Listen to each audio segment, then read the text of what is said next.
వాళ్ళు పిల్లలు ఎలా ఉండాలి, ఏ రీతిగా వాళ్ళని దైవికంగా పెంచాలి, ఏ రీతిగా ఇప్పుడున్న సమాజాన్ని బట్టి ఏ రీతిగా ఉండాలన్నది ఇది నాకు ఎఫెసీయులకు రాసిన పత్రిక 6:4. తండ్రులారా, మీ పిల్లలకు కోపం రేపక ప్రభు యొక్క శిక్షలోను బోధలోను వారిని పెంచుడి. ఈ వాక్యాన్ని మనం చూసుకున్నప్పుడు బిడ్డలని ప్రభు యొక్క బోధలోను శిక్షలోను పెంచుడి అని చెప్తూ ముందు మాటగా అంటున్నాడు దేవుడు, కోపం రేపక. కోపము అన్న దాన్ని బట్టే కుటుంబ జీవితం కానీ, లేకపోతే బిడ్డలు తల్లిదండ్రుల మధ్య రిలేషన్షిప్ కానీ, ఈ సమాజంలో మనం ఉండే విధానం కానీ ఏ రీతిగా ఉందన్నది దాన్ని బట్టి తెలిసిపోద్ది. కోపం రావడం అంటే వారికి నచ్చింది మనకు చేయకపోతే వారికి ఖచ్చితంగా కోపం వస్తుంది. ఎందుకు రావాలి, మేము పెద్దవాళ్ళం కదా, మేము చెప్పినప్పుడు వినాలి కదా అని మనం అనొచ్చు. వచ్చిన ఎగ్జాంపుల్ ఏంటంటే, మీకు నచ్చింది బిడ్డలకు చేయకపోతే పెద్దవారైనా మీకే కోపం వస్తుంది. అలాంటి చిన్నపిల్లలకి రావడంలో ఒకసారి అది ఆలోచిస్తే అర్థమైపోతుంది. అంటే బిడ్డలకి వారికి ఏది కావాలా అంటే ఇవ్వట్లేదు పేరెంట్స్ అనట్లేదు, ఖచ్చితంగా వాళ్ళకి ఇస్తున్నారు. కానీ ప్రభు యొక్క బోధలోను శిక్షలోను పెంచమని దేవుని వాక్యం చెప్తుంది. పేరెంట్ అన్న వాడు కరెక్ట్ అయిన ఎగ్జాంపుల్గా వాళ్ళ బిడ్డలకు ఉంటే ఖచ్చితంగా మీరు బెత్తం వాడమని దేవుని వాక్యం చెప్పినా మీరు వాడవసరం లేదు. వారు ఎలా నడవాలన్నది మిమ్మల్ని చూసి వారు నేర్చుకుంటారు. ముందుగా పిల్లలకు ఉండే టీచర్ ఎవరంటే పేరెంట్సే. వాళ్ళు ఏ రీతిగా వారు ఉంటారో దగ్గర నుంచి మిమ్మల్ని అబ్జర్వ్ చేసేది బిడ్డలు. మీరు ఏ రీతిగా ఉంటారో వారి జీవితం కూడా ఆ రీతిగా ఉంటుంది. మీరు ఎలా నడుస్తారో వాళ్ళు కూడా మీ సందర్భానుసారంగా మీరు ఏ రీతిగా నడుస్తారో బిడ్డలు కూడా అలాగే నడుస్తారు. కానీ ఒక్కోసారి మనం వాళ్ళ మీద విసుక్కుంటూ ఉంటాం, ఒక్కోసారి కోప్పడుతుంటాం. దాన్ని బట్టి మీరు పెంచాలనుకున్న ప్రభు యొక్క శిక్షలోను ప్రభు యొక్క బోధలోను వారిని మీరు పెంచుతున్నామని మీరు ఆశపడినా ఖచ్చితంగా వారు తొలగిపోయే పరిస్థితి వస్తుంది. దేవుని వాక్యం అంటుంది కదా, బాలుడు నడవలసిన త్రోవను వారికి నేర్పుము, వాడు పెద్దవాడైనప్పుడు దాని నుంచి తొలగిపోడని.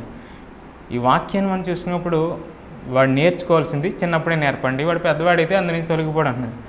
మరి అలాంటి ఇది ఎందుకని దేవుని ఆత్మసేవత నింపబడిన బిడ్డలు, లేకపోతే దేవునితో మాట్లాడుతూ ముఖాముఖి సహవాసం కలిగిన వారు సహితం తప్పిపోయారు అని మనం చూసుకున్నప్పుడు వారికి ఉండే పరిస్థితులను బట్టి, వారు అబ్జర్వ్ చేసిన వాటిని బట్టి వారు తప్పిపోగలిగారు.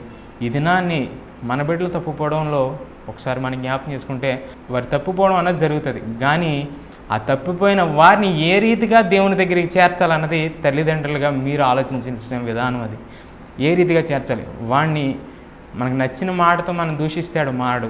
అందుకే దేవుని వాక్యం చెప్తుంది కదా, కొలస్సీలకు రాసిన పత్రిక 3:21 మనం ఏ రీతిగా మాట్లాడాలి బిడ్డలైన వారితో అన్న దేవుడు చెప్తున్నాడు.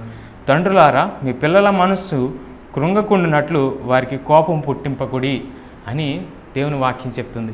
తల్లిదండ్రుల వారు కోపం రప్పించకండి అని ఎఫెసీలకులోనే చెప్పాడు దేవుడు.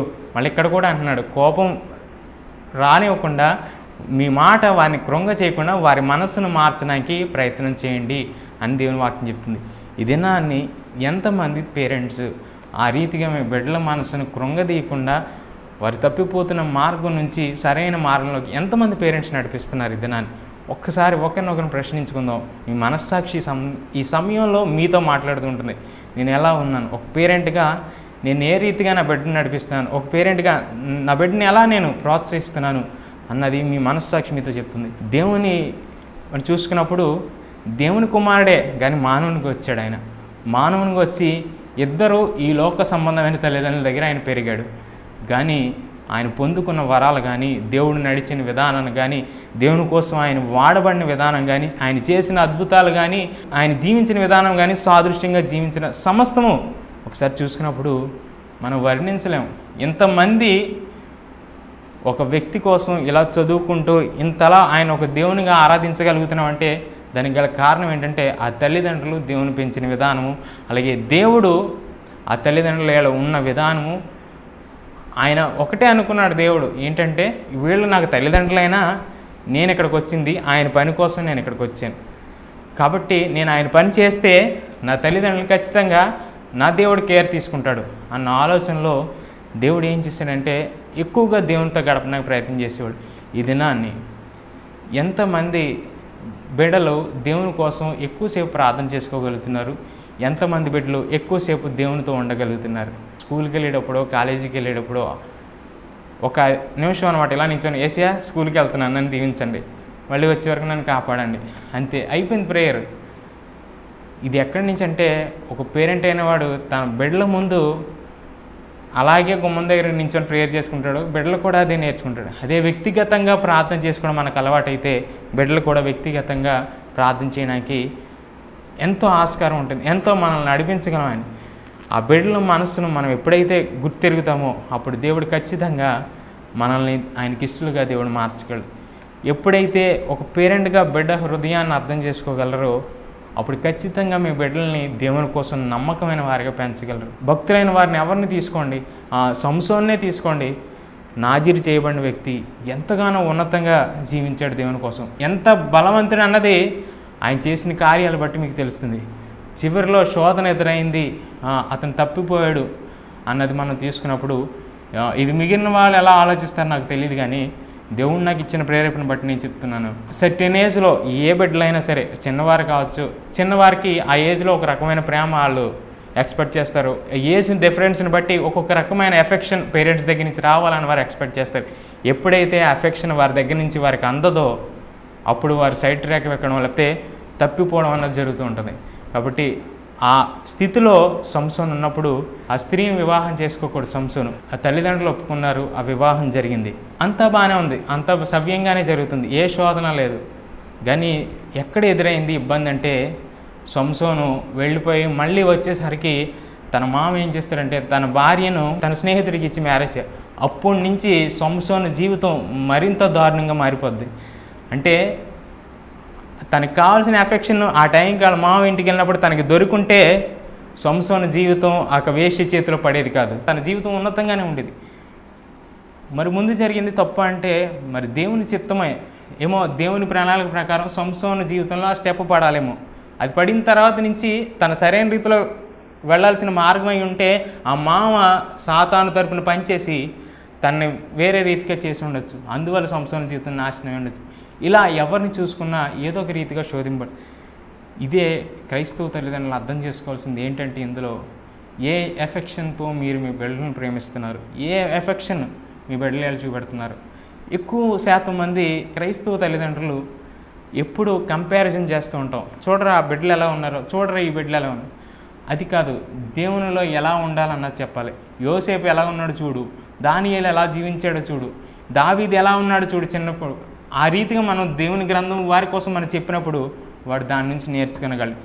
కంపారిజన్ మనం మనుషులతో ఎప్పుడైతే చేసామో ఆ దినాన్ని నుంచి వాడిని అనుసరించడము, లేకపోతే వాడికి ఇష్టం లేకపోతే వాళ్ళు ఉన్న తప్పులు పాయింట్అవుట్ చేయడానికో వాడిని గమనిస్తూ ఉంటాడు.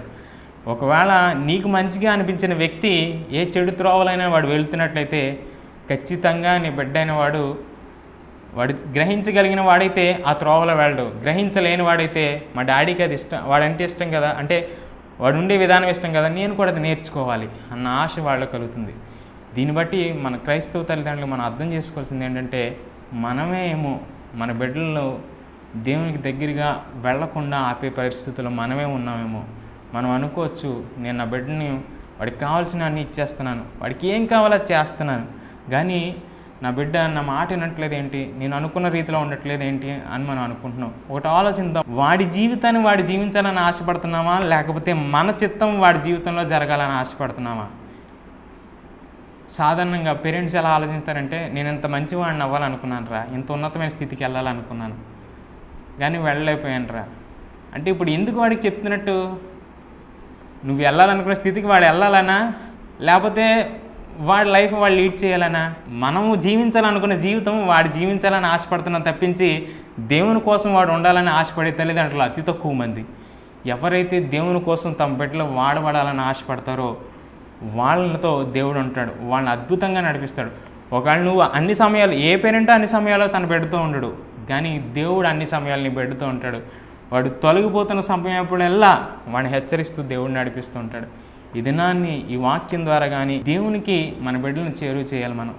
మనకు కాదు, దేవునికి మన బిడ్డలు ఎప్పుడైతే దగ్గరగా ఉంటారో ఆ దినాన్ని ఒక కుటుంబం అనేది ఎంతగానో ఆత్మీయంగా కట్టబడుతుంది. దేవుని వాక్యం చెప్తుంది కదా, యవన కాలంలో పుట్టిన వాళ్ళు బలవంతుల చేతిలోని బాణముల వంటి వారు అని దేవుని వాక్యం చెప్తుంది. వాటితో తన అంబులి పొది నింపుకున్నవాడు ధన్యుడని దేవుని వాక్యం చెప్తుంది. పుట్టిన వాళ్ళు బలవంతుల చేతిలో బాణముల వంటి వారే, కానీ దాన్ని కరెక్ట్గా యూజ్ చేసిన వాడు ధన్యుడని దేవుని వాక్యం చెప్తుంది. ఈ దినాన్ని మీ బిడ్డలు అయిన వారిని కరెక్ట్గా యూసేజ్లో ఉంచుతున్నారు. వాళ్ళని దేవుని కోసం కరెక్ట్గా ఎక్కడ వారిని సరైన రీతిలో దేవుని కోసం వాడాలి, సరైన రీతిలో వాడిని దేవుని కోసం పెంచాలి అన్నది ఆలోచన మీలో ఉందా? ఈ దినాన్ని జ్ఞాపకం చేసుకుందాం. ఆలోచన ఎప్పటికీ రాదు మనకి ఖచ్చితంగా. ఎందుకంటే ఎప్పుడూ మనం ఈ సొసైటీతోనూ, ఈ లోక సంబంధమైన స్నేహితులతోనూ, బంధువులతోనూ మన బిడ్డలను కంపేర్ చేసుకుంటూ అలాగే ఉండాలని ఆశపడతాం. కానీ దేవుని కోసం ఉండాలి, దేవుని ప్రేమను వాడికి చూపెట్టాలి, నేను ఉండే విధానాన్ని బట్టి నా బిడ్డ తెలుసుకుంటాడు అన్న ఆలోచన అతి తక్కువ మంది పేరెంట్స్తో ఉంటుంది. అణువణువు దేవుడు నేను పరిశీలిస్తే నీ బిడ్డ ప్రతి క్షణం నేను పరిశీలిస్తూ ఉంటాడు. నా డాడీ ఎలా ఉన్నారు, నా మమ్మీ ఎలా ఉంది, ఎలా జీవిస్తున్నారు, ఈ సమయంలో ఈ సిచ్యువేషన్లో వారు ఎలా ఉంటున్నారు, వాళ్ళు వెళ్ళిపోయిన తర్వాత ఏం మాట్లాడుకుంటున్నారు, వాళ్ళు ఉన్నప్పుడు ఏం మాట్లాడతారు, ప్రతిదీ నీ బిడ్డ గమనిస్తుంటాడు. రేపన్న రోజు వాడి జీవితంలో కూడా వాడు అదే అనుసరిస్తూ జీవిస్తాడు. ఏముంది, ఎక్కడ మార్పు ఉంది, ఎక్కడికి వెళ్తారు? మనం పరలోకంకి వెళ్తామా, మన బిడ్డలు పరలోకానికి వెళ్తారా? ఇదే ప్యాటర్న్ కొనసాగుతుంటే ఏ స్టేజ్కి మన క్రైస్తవ్యం అన్నది కానీ, మన బిడ్డలు అన్నవారు కానీ ఏ స్టేజ్కి వెళ్తామంటే ఎవరికీ ఆన్సర్ ఉండదు దానికి. ప్రతి ఒక్కరి జీవితంలోనూ క్వశ్చన్ మార్కే. దేవునికి ఇష్టలుగా పెరగాలి మనం అంటే ఆయన శిక్షలోను బోధలోను పెంచమని. శిక్ష అనగానే వెంటనే కొట్టేయాలనో అదని కాదు. శిక్షించడం అంటే దేవుని కోసం ఒక సరైన ప్రేమతో వాడిని చూస్తే వాడు అర్థం చేసుకోగలడు మనల్ని. అంటే కొన్ని శిక్షలు డిఫరెంట్గా ఉంటాయి. కొట్టేస్తేనే శిక్ష అంటే కాదు. దేవుని వాక్యం చెప్తుంది కదా, వాడిని ఎలా మౌల్డ్ చేసుకోవాలన్నది మన మాటకి, మన నోటి మాటను బట్టి మనం డిసైడ్ అయిపోతాం. ఎలా వాడిని మన వైపు తిప్పుకోవాలన్నది. అంటే మృదువైన మాట క్రోధమును చల్లార్చును, నొప్పించి మాట కలహమును రేపునను. ఇప్పుడు నీ బిడ్డ మనస్సు నీ వైపు మారాలంటే నువ్వు కూర్చోబెట్టుకుని, అరే నాన్న ఇదిరా పరిస్థితి, ఇలా ఉండాలిరా, దేవుని కోసం ఇలా నడవాలరా, ఇలాంటి పరిస్థితుల్లో నేను ఉన్నాను, ఇలా నేను దాన్ని జయించాను, ఇలాంటి పరిస్థితులు నేను జొచ్చాను అని మనం ఎప్పుడైతే ఒక ఫ్రెండ్గా, ఒక మంచి స్నేహితుడిగా నీ బిడ్డతో మాట్లాడతావో ఆ దినాన్ని అది ఏ విషయమైనా నీతో చెప్పడానికి ఇష్టపడుతూ ఉంటాడు. ఎలాంటి పరిస్థితి అయినా నీతో డిస్కస్ చేయడానికి ఇష్టపడుతూ ఉంటాడు. అంటే ఒక మంచి ఎఫెక్షన్ కలిగిన ఒక తండ్రిగా, ఒక మంచి ఎఫెక్షన్ కలిగిన తల్లిగా మనం ఉన్నప్పుడు ఖచ్చితంగా మీరు అనుకున్న రీతిలో మీ బిడ్డలను దేవుని యొక్క శిక్షలోను బోధలను వారిని పెంచగలరు. ఎప్పుడైతే మీరు ఈ సూత్రాలను కానీ లేకపోతే ఇలాంటి చిన్న వాటిని ఆలోచించకుండా మీరు ఉంటూ ఎందుకు వెంట వాడు నా మాట, నేను ఇంతలా ఉన్నానని ఎప్పుడైతే మనం గర్వంతో మనం ఉంటామో, అతిశయోక్తి కలిగి మనం ఉంటామో, సేమ్ అదే లైఫ్ మీ బిడ్డలో కూడా వస్తుంది. వాడు కూడా అంత అతిశయోక్తిగానే ఉంటాడు. నా తల్లిదండ్రులు చెప్పారు నేను ఎలాగ ఉంటాను, నాకు ఇది నచ్చింది, నేను ఎలాగ ఉంటాను అంటాడు తప్పించి నేను ఎలా ఉండాలన్న ఆలోచన వాడడానికి రాదు. ఎందుకంటే మీరు వాడు ఆలోచించే అంత సమయం మీరు ఇవ్వట్లేదు. మీ ఆలోచన వాడి ఏళ్ళు నెరవేరాలనుకుంటున్నారు. కానీ దేవుడు ఏం చెప్తారో అది చేయరా బాబు అని ఏ తల్లిదండ్రులు ఏ బిడ్డలకి చెప్పరు. ఎందుకంటే ఏమైపోతాడో, ఏం చేస్తాడో, వీడు ఏమైపోద్దో జీవితం అన్న కాలేజీలో జాయిన్ చేయడానికో, స్కూల్లో జాయిన్ చేయడానికో లైన్లో నిలబడతాం తల్లిదండ్రులుగా. ఎందుకంటే వాడికి మంచి ఎడ్యుకేషన్ అందాలి, మంచిగా వాడు చదువుకోవాలని ఆశపడుతుంటాం. ప్రతి తల్లిదండ్రులకు ఉన్న ఆశ అది. అంటే నిజంగా ఆ స్కూల్లో ఎలా చెప్తారో మనకు తెలియదు, పక్కోడు చెప్తే అంటాం తప్పించి, ఎందుకంటే మనం ఆ స్కూల్లో చదవలేదు కాబట్టి. కానీ దేవుని కోసం మీ తల్లిదండ్రులకు తెలుసు, మీకు తెలుసు, అలాగే మీ బిడ్డలకు కూడా కాస్త కోస్త తెలుసు. మరి అలాంటిది దేవునిలో వాడిని వదలడానికి ఎందుకు సంశయిస్తూ ఉంటాం? దేవునిలో వాడిని కంఫర్ట్గా కన్ఫామ్గా పెంచడానికి ఎందుకు వెనుకాడుతూ ఉంటామంటే దానికి కూడా రీజన్ ఉంది. దానికి కూడా ఈ లోక పరిస్థితుల్లో ఆలోచిస్తూ ఉంటాం. నిజమే కావచ్చు, ఈ పరిస్థితులే కావచ్చు, కానీ నీ బిడ్డకు ఇక్కడ సీటు కోసం నువ్వు ఇంత మంచి స్కూల్స్ ఎదుగుతున్నావే, మరి పైన సీటు కోసం మరి ఏం ఆలోచిస్తున్నావు? నువ్వు ఎంతవరకు కన్ఫర్మేషన్లో ఉన్నావు నీ బిడ్డ కోసమైనా ఒక సీటు కోసం? అంటే తల్లిదండ్రులు అప్పుడు చూద్దాంలేండి. అంటే ఏం చేస్తున్నావు, ఎలా ఉంటున్నావు, బిడ్డలకి ఏం నేర్పుతున్నావు? శిక్షలోను బోధలోను దేవుడు పెంచమన్నాడు, కానీ మీ ఇష్టం వచ్చినట్టు పెంచమని చెప్పలేదు దేవుడు. లేకపోతే మీరు అనుకున్న రీతిలో పెంచమని చెప్పలేదు దేవుడు. దేవునికి శిక్ష బోధ అన్నది ఎంతో, అంటే ఒక బిడ్డలను ఎలా కేర్ తీసుకోవాలి అన్నది దేవుని వాక్యం చెప్తుంది. మనం ఏంటంటే ఈ లోకపరంగా ఎలా కేర్ తీసుకోవాలన్నది మనం చూసుకుంటూ ఉంటాం. ఒకసారి ఏమవుతున్నావు ఒకసారి జ్ఞాపకం. క్రైస్తవులుగా మనం గుర్తుపెట్టుకోవాల్సింది ఏంటంటే ఈ లోకం కావచ్చు, ఈ లోకంలో ఉన్న ఏ పుస్తకమైనా కావచ్చు, ఒకటి చెప్తుంది ఏంటంటే, మీకన్నా పెద్దవారిని చూసి నేర్చుకోండి అని చెప్తుంది, అంటే ఉన్నతంగా ఉన్నవారిని చూసి. కానీ ఈ బైబిల్ ఒకటే చెప్తుంది, చిన్న బిడ్డలను చూసి నేర్చుకోండి, ఇలాంటి వారిదే పరలోక రాజ్యం అని ఈ బైబిల్ ఒకటే చెప్తుంది. ఎందుకంటే అలాంటి మనసు మనకు ఉండాలి, అలాంటి హృదయం మనకు ఉండాలి. అలా ఉన్నప్పుడే దేవునికి మనం దగ్గరగా ఉండగలం, మన బిడ్డలను దగ్గర చేయగలం, అందరూ కలిసి ఒక కుటుంబంగా సంతోషించగలం. ఈ శిక్షలోను బోధలోను పెంచడానికి మనం ఏం చేయాలంటే, వారికి కావాల్సిన ఎఫెక్షన్ వారికి అందిద్దాం, వారికి కావాల్సిన ఆత్మీయతను వారికి అందిద్దాం. వారు ఈ రీతిగా, అమ్మ నేను ఈ రీతిగా దేవుని కోసం ఉండాలనుకున్నాను, లేకపోతే డాడీ నేను ఈ రీతిగా దేవుని కోసం ఉండాలనుకున్నా అని వారు అన్నప్పుడు ఒకసారి ఆలోచించండి. వాడు అనుకున్న విధానంలో మీకు అనుభవం ఉంటే ఖచ్చితంగా వాడిని ప్రోత్సహించండి. మీకు అనుభవం లేకపోతే ఎవరినైనా, ఒక మంచి సేవకుని కావచ్చు, ఎవరినైనా కన్సల్ట్ చేసి, సార్ మా అబ్బాయి ఇలా వెళ్ళాలనుకుంటున్నాడు, వాడు వెళ్తున్నవే కరెక్టే కదా, లేకపోతే వాడు ఏంటి అన్నది ఒకసారి కన్సల్ట్ చేసినప్పుడు ఖచ్చితంగా మీరు ఆసక్తితో దేవుని కోసం ఉండాలి మీ బిడ్డను ఆశపడుతున్నారు కాబట్టి ఖచ్చితంగా దేవుడు మీకు సమాధానం ఇస్తాడు. మీ బిడ్డను దేవుని కోసం మీరు పెంచడానికి ఇష్టపడతారు. ఒకవేళ కనుక మీరు వాడిని అక్కడే మీరు కృంగిపోయిన మాటలతో వాడిని కృంగదీసి ముందు సెటిల్ అవ్వ జీవితంలో అప్పుడు దేవుని కోసం చూద్ది కానీ మీరు అన్నారంటే కనుక అదే వాడి జీవితంలో ప్రప్రథమమైన బ్యాక్డ్రాప్ గల కారణం అవుతుంది. తర్వాత నుంచి వాడి జీవితం మీరు ఎక్స్పెక్ట్ చేయలేరు, ఎలాంటి మార్పులు చెందుతుంది, ఏ స్థితిలోకి వాడు వెళ్ళిపోతాడని. కాబట్టి దేవునికి ఇష్టలుగా మన బిడ్డలను మనం పెంచాలన్నప్పుడు, మనం కూడా దేవునికి ఇష్టలుగా ఉన్నప్పుడు మనల నుంచి మన బిడ్డలు నేర్చుకోగలరు. తద్వారా ఒక కుటుంబం వ్యవస్థ దేవుడు ఏదైతే నిర్మించాడో అది దేవునికి ఇష్టంగాను సంతోషంగాను మారుతుంది. అవి మారాలంటే మార్పు మనలో రావాలి. తద్వారా మన అలా ఒక జనరేషన్ నుంచి ఒక జనరేషన్ ఇలా కంటిన్యూ అవుతుంటుంది. మనం మారకుండా మనం ఉన్నదే సిద్ధాంతం అని చెప్పి మన బిడ్డలకి అదే సిద్ధాంతం అయితే ఈ సిద్ధాంతం ఇలా కొనసాగుతుంది. తర్వాత ఏ దారికి వెళ్తామో తెలియదు, ఎవరికీ తెలియదు. అలాగే ఇంకా ఈ వాక్యం ద్వారా మనం తెలుసుకోవాల్సింది ఏంటంటే, బిడ్డలకు ఒక ఫ్రీడమ్ మనం ఇవ్వాలి. వాడు ఏ రీతిగా వెళ్ళాలనుకుంటే ఆ రీతిగా వాడిని ప్రోత్సహించాలి. వాడిని ఎప్పుడైతే ప్రోత్సహించకుండా అరే నువ్వు ఇలాగే స్టిక్ అవ్వు, వాడికి ఇష్టం లేదు మనం చేయాలి అని మనం ఆశపడుతున్నట్లయితే వాడు తప్పక చేస్తాడు. అది ఇష్టపడి కాదు, తప్పక నా పేరెంట్స్కి చెయ్యాలి, నేను వాళ్ళు అడుగుతున్నారు కాబట్టి చెయ్యాలని తప్పక వాడు చేస్తాడు. అందులో సక్సెస్ అవుతాడంటే చెప్పలేం. ఒకవేళ అయినా సాటిస్ఫాక్షన్ వాడి జీవితంలో ఉండడు. ఎందుకని అనేక మంది బిడ్డలు ఆత్మహత్యలు చేసుకోవడం, చిన్న బిడ్డలే ఒక ఇంటర్ చదివే వాళ్ళు, 10th క్లాస్ వాళ్ళు, లేకపోతే బీటెక్ స్టూడెంట్స్, మెడికల్ స్టూడెంట్స్, ఇలా ఎందుకని వాళ్ళ ఆత్మహత్య, వాళ్ళకి ఇష్టం వచ్చిన చదివే కదా, వాళ్ళు అప్పటిదాకా చదివిందే కదా. ఇప్పుడు ఇంటర్ దాకా చదివిన వాడికి బీటెక్ చేయడం పెద్ద ఇబ్బంది ఏం కాదు. అన్ని ఇయర్స్ 12 years చదివాడు, 12 years చదివినాడు, ఇంకో 4 years కంప్లీట్ చేయడం పెద్ద కష్టం కాదు. కానీ 4 years చదవడానికి వాడు ఇబ్బంది పడుతూ ఉంటాడు. బాబాయ్ ఎందుకు జాయిన్ అయినాను, ఒక సూసైడ్ నోట్ రాస్తాడు, అమ్మ మీరు అనుకున్న రీతిలో నేను చదవలేకపోతున్నాను, చనిపోతున్నాను రాసి వాడి జీవితాన్ని అర్ధాంతరంగా ముగిస్తాడు. ఆడు రాస్తున్నాడు సూసైడ్ నోట్లో ఏంటంటే మీరు అనుకున్న రీతిలో చదవలేకపోతున్నాను అంటున్నాడు తప్పించి, అమ్మ నేను ఆశించిన రీతిలో చదవలేకపోతున్నాను అని రాయడాడు. మీరు అనుకున్న రీతిలో చదవలేకపోతున్నాను అంటే మీ ఎక్స్పెక్టేషన్స్ వాడి మీద ఉన్నాయి తప్పించి వాడి ఎక్స్పెక్టేషన్స్ ఏంటో మీరు తెలుసుకోలేకపోతున్నారు. ఎప్పుడైతే వాడి ఎక్స్పెక్టేషన్స్ కూడా మీరు తెలుసుకోగలరో, వాడు యావరేజ్ స్టూడెంట్ అయినా బిలో యావరేజ్ స్టూడెంట్ అయినా ఎలాగోలా బీటెక్ కంప్లీట్ చేయాలి నేను, ఎందుకంటే జాయిన్ అయ్యాను కాబట్టి ఖచ్చితంగా కంప్లీట్ చేయాలన్న ఆశ వాళ్ళలో ఉంటుంది. ఎప్పుడైతే మీ ఎక్స్పెక్టేషన్స్ వాళ్ళలో ఉన్నాయో, నాన్న ఏమనిస్తాడో, అమ్మ ఏమంటుందో, రేపన్న రోజు ఇతరులు అడిగితే మా పేరెంట్స్ ఏం సమాధానం చెప్తారో, ఈ ఆలోచనలు ఎక్కువైపోయి వాడి జీవితాన్ని వాడు అర్ధాంతరంగా ముగించాల్సిన పరిస్థితి. అలాగే ఎఫెక్షన్స్ కూడా, మీరు చూపెట్టవలసిన ప్రేమ బిడ్డలు చూపెట్టలేకపోతే వారు వెళ్ళే దారి మారిపోతూ ఉంటుంది.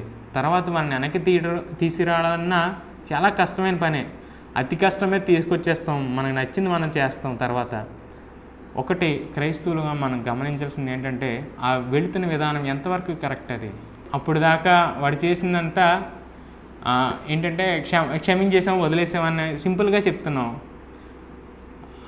ఈ లైఫ్ ఇప్పుడు మనం ఇష్టం వచ్చింది మనం చేస్తాం, తర్వాత వాడిని తీసుకురావడం, వాడిని సరైన ట్రాక్లో పెట్టి వాడికి చేయడం, వాడి జీవితంలో గుర్తు రాకుండా ఉంటుంది ఆ యొక్క జరిగిన సంఘటన అన్నది ఖచ్చితంగా గుర్తొస్తుంటుంది. అప్పుడు వాడి ఆన్సర్ ఏంటి? ఇప్పుడు రోజు ఒక ఫ్యామిలీగానే ఆ బిడ్డ ఏర్పడినప్పుడు ఏదో ఒక రోజు తెలిసినప్పుడు వాడి క్వశ్చన్ ఏంటి వాడి జీవితంలో? దీనికి గల ఆన్సర్ ఏంటంటే, వాడు పడక ముందే వాడు ఆ ట్రాక్ ఎక్కక ముందే మీరు సరైన ఏజ్లో 10 ఇయర్స్ వరకు ఒక రకమైన ఎఫెక్షన్ ఉంటుంది, 10th స్కూలింగ్ వచ్చిన తర్వాత ఒక రకమైన, టీనేజ్లో ఉన్నప్పుడు ఒక రకమైన ఎఫెక్ట్, 20 దాటిన తర్వాత ఒకటి, ఇలా పేరెంట్స్గా వాడిని ఎలా మనం లీడ్ చేయాలి, ఎలా వాడిని ప్రోత్సహించాలి, ప్రతిదీ మనతో వాడు ఎలా ఉంటే మనం ప్రతి వాడు కాలేజీలో జరిగింది ప్రతిదీ మనకు చెప్తాడు అన్నది మనం ఆలోచన ఉంటే ఆ రీతిగా మనం ఉన్నప్పుడు ఖచ్చితంగా అని చెప్తారు. ఆ ట్రాక్లోకి లేకపోతే దేవునికి విరుద్ధంగా కావచ్చు, లేకపోతే ఈ లోకపరంగా కావచ్చు, ఆ బిడ్డ వెళ్లకుండా ఉండాలంటే ఇంట్లో ఉన్న మనం జాగ్రత్త వహించినప్పుడు, అంటే జాగ్రత్త వహించండి అన్న అది ప్రాబ్లమే పేరెంట్స్తో, ఏంటంటే దేవుని కోసం ఉండాలి, కానీ ఏ రీతిగా ఉంటున్నాం అన్నది మనం గుర్తిరాలి. కొంతమంది అనుమానపు మాటలు మాట్లాడుతూ ఉంటారు, వాళ్ళని టెన్షన్ పెడుతూ ఉంటారు, ఇలాంటివన్నీ చేస్తూ ఉంటారు. అబ్జర్వ్ చేయండి అన్నారు కదా అని పేరెంట్స్ ఏం చేస్తూ ఉంటారంటే నెమ్మదిగా తలుపు తీసి చూస్తూ ఉంటారు, వీడు ఏం చేస్తున్నాడు అన్నాను. ఒక్కొక్క పేరెంట్ వాడు ఫోన్ చెక్ చేస్తూ ఉంటాడు, ఒక్కొక్కరు ఏం రాసుకున్నారు వీళ్ళు అని బుక్స్ చెక్ చేస్తూ ఉంటారు. అంటే అడగచ్చు దీనికి క్వశ్చన్ ఏమంటే ఏ తప్పు అమ్మ అలా చేయడం అని ఒక పేరెంట్కి అడగచ్చు. నేను సంపాదించిందే వాడు తింటున్నాడు, నేనే కదా అని పోషించింది, నేను ఇచ్చిన వస్తువులే కదా, నాకు అధికారం లేదని అడగచ్చు. నిజమే కావచ్చు, అధికారం లేదని కాదు, కానీ నువ్వు చేసే క్రియ నీ బిడ్డ మనసును గాయపరుస్తుందో లేదా ఎప్పుడైనా ఆలోచించారా? మన పర్సనల్లీ సంబంధించిన థింగ్స్ ఏమన్నా మన బిడ్డ తీస్తే కోప్పడతావా కోప్పడమా? సొంత కొడుకే కదా, ఎందుకు కోప్పడాలి? సొంత అబ్బాయే కదా, ఎందుకు కోప్పడాలంటే నా పర్సనల్ సంబంధించినవి అమ్మ. మరి అలాంటిది ఆడికి ఇచ్చేసావు, ఏదో ఫోన్ అయితే ఫోన్, బుక్స్ అయితే బుక్స్, ఆడి ఎడ్యుకేషన్ అయితే ఎడ్యుకేషన్, మరి లేకపోతే ఆడ రూమ్లో ఆడున్నాడు, ఆడ రూమ్లో అయితే పర్సనల్. మరి ఎందుకని మనం అంతలా గమనించాలి? అబ్జర్వ్ చేయడం తప్పు కాదు, కానీ అబ్జర్వేషన్ని బిడ్డ మనసుని గాయపరచకుండా చూసుకోండి. ఆ గాయపడిందంటే హృదయం, మళ్ళీ వాడు మీతో ఏది షేర్ చేసుకోడు. మీరు అప్పుడు దాకా దేవునిలో పెంచవచ్చు, కానీ ఆ ఒక్క మలుపుతో వాడి జీవితం మీరు ఊహించని రీతిలో మారిపోతుంటుంది. అదే వాడిని దగ్గరికి పిలిచి దగ్గర కూర్చోబెట్టుకుని, అరే నాన్న ఏంటిరా పరిస్థితి, ఏంటి అని నువ్వు ఎప్పుడైతే ఒక ఫ్రెండ్గా మాట్లాడతావో, నాన్న ఇది పరిస్థితి నాన్న, ఇలా ఉంది నాన్న, ఇది ఇలా అయినాయి నాన్న అని ప్రతిదీ మీతో చెప్తాడు. ఇది బాగుంటుందా? లేకపోతే వాడు ఏదో ఒక రీతిలో మనం చూసే విధానం బట్టి, మనం మాట్లాడే విధానం బట్టి వాడు నాశనం అయిపోవడం మంచిదా? అలాగే ఇంకా ఎడ్యుకేషన్ సంబంధించి మనం చూసుకున్నప్పుడు, మీరు అనుకున్నది బిడ్డలు చదవాలని ఆశపడతారు, అది కాక వాడికి ఏది ఇంట్రెస్ట్ ఎడ్యుకేషన్ అన్నది తక్కువ మంది ఆలోచిస్తారు. బీటెక్, మెడికల్, ఇంకా సిఏ, ఇలా ఒక 4 సెలెక్ట్ చేసుకుంటాం. మనకి తెలిసిన 4 కోర్సులే. ఒక బీటెక్ తీసుకుంటే మనకు తెలిసి 6 బ్రాంచెసే ఉన్నట్టు, కానీ బీటెక్లో 33 బ్రాంచెస్ ఉన్నాయి.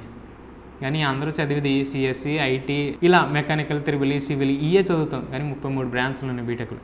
మెడికల్కి సంబంధించి అయినా అంతే, ఫిజియోథెరపీయో లేకపోతే ఎంబీబీఎస్ఓ లేకపోతే ఇంకోటి ఏదో ఫార్మసీ అనో అయ్యే చదువు. మన పక్కింటోడు ఫార్మసీ చదివాడంటే కుర్రోడికి తోడుగా ఉంటాడు, ఆడు కాలేజీకి వెళ్తే తోడు ఎందుకే 4 సంవత్సరాలు దానికి తోడు కోసం మనం ఆలోచిస్తాం, కానీ బిడ్డ భవిష్యత్తు ఏంటి తర్వాత అన్నది మనకు అంచనా ఉండదు. మన పిల్లలను కూడా ఆడు కూడా మనం ఏమనుకున్నాం ఇప్పుడు దాకా సాధించలేదు, ఇంక ఇదేం చదివిస్తారు నన్ను, సరేలే ఇంకా వాళ్ళు ఏది చెప్తే చదువుదామని ఆడు అనుకుంటాడు, కానీ కన్ఫామ్గా కంప్లీట్ చేయలేడు, వాడి లైఫ్ని కంప్లీట్ చేయలేడు, వాడి ఎడ్యుకేషన్ వాడు కంప్లీట్ చేయలేడు. ఎడ్యుకేషన్లో కూడా దేవుని వాక్యం ఉండాలి ఆ బిడ్డకి.